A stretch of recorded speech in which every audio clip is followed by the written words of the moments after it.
This is the AP Pre-Calculus 2025 free response question.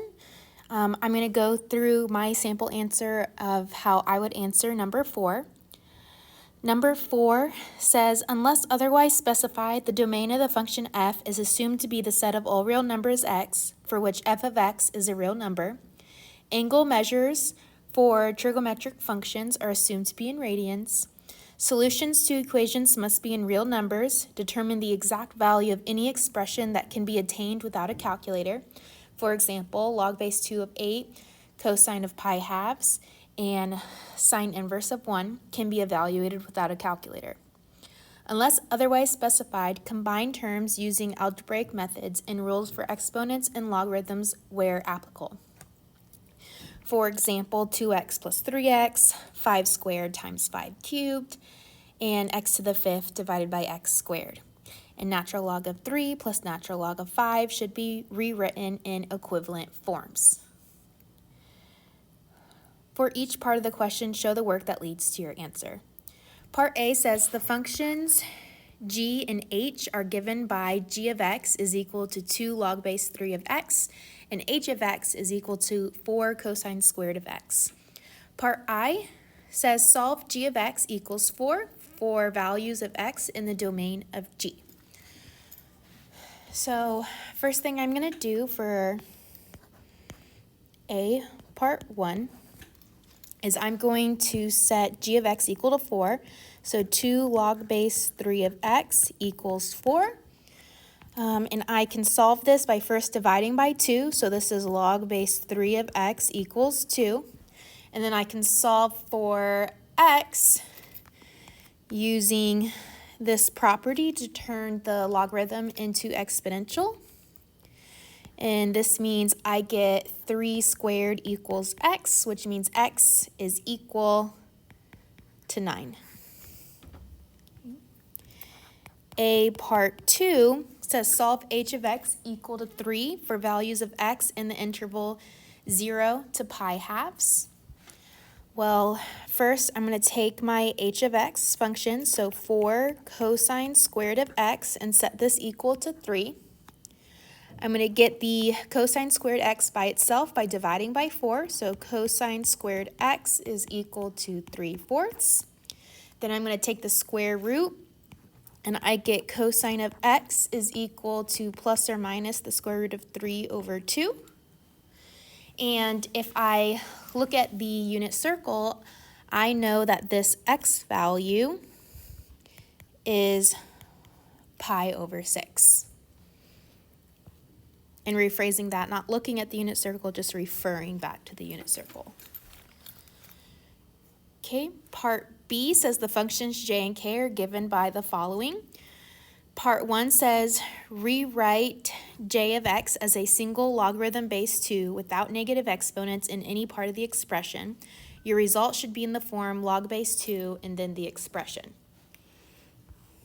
Okay, so doing part B, part 1, we're taking j of x equal to log base 2 plus 3 log base 2 of 2. What we're going to do first is I'm going to move this 3 and make it an exponent by the properties of log. So that means I have log base 2 of x plus log base 2 of 2 cubed. Okay. And then by the properties of log, I know if I am adding 2 logs, I can condense this into multiplication. So this is log base 2 of x times 2 to the 3rd power, which means this is log base 2 of 8x. Okay. Next, part B, part 2. I am going to do that one down here. So B, part 2, says rewrite k of x as the expression in which tangent of x appears exactly once and no other trigonometric functions are involved.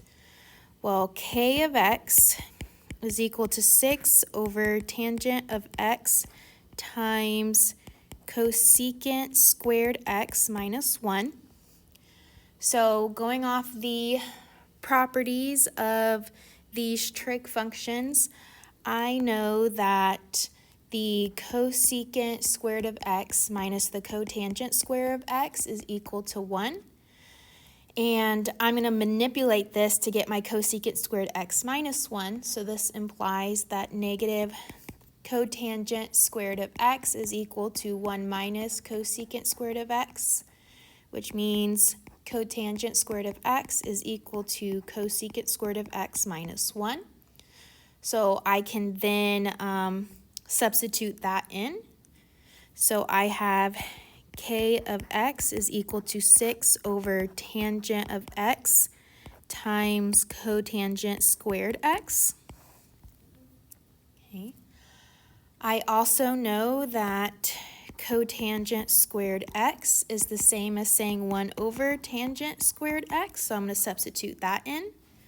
So I have k of x is equal to 6 over tangent x divided by tangent squared x, which gives me 6 over 1 over tangent of x, which is going to simplify to 6 tangent of x.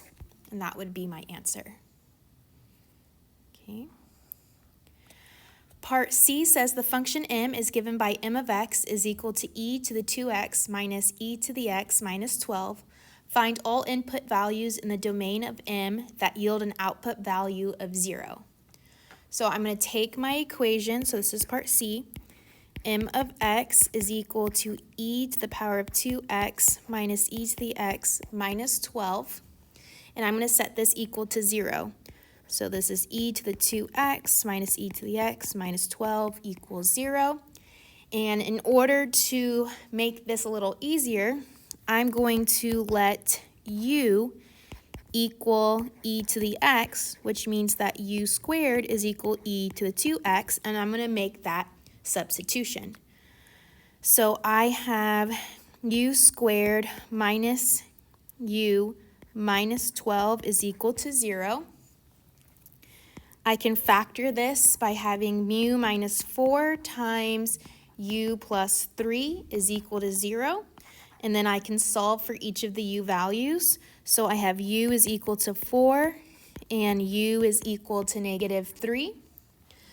Well, u equal to negative 3, since u is equal to e to the x, is not possible because e to the x cannot be a negative number. So we're going to cross out this one. But u equal to 4 is possible. So I'm going to take u equal to e to the x and set this equal to 4. So 4 is equal to e to the x. And then in order to solve for x, I'm going to take the natural log of both sides. So natural log of 4 is equal to the natural log of e to the x. The natural log and e cancel. So I'm left with x is equal to the natural log of 4.